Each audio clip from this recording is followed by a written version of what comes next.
Alhamdulillah, Hotel Jumeirah restorannya amat tidak mengecewakan kerana disediakan 7 jenis menu yang berbeza. Ada Asia ada pula, ada Indonesia, Melayu, Malaysia, ada Chinese. Boleh minta request nak asam pedas ke kan. Kalau ramai kita boleh minta.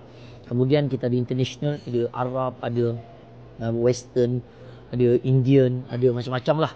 Biru mata. Tapi dengan saya makan hanya kambing ni, Masya Allah, cuba kita try ya. Bismillah. Dia rasa-rasa yang ni, dia rasa macam rasa apa ni, Asia sikit. Dia rasa-rasa rempah. Yang ni rasa mandi macam biasa lah. Pokoknya Masya Allah, nikmah ani'an mari'ah hanna'akallah bil iman. Nikmat atas makanan rasa pedas semua ada. Jadi bagi saya, untuk makanan tak perlu risau jemaah Hamim di Jumeirah, luar biasa. Alhamdulillah.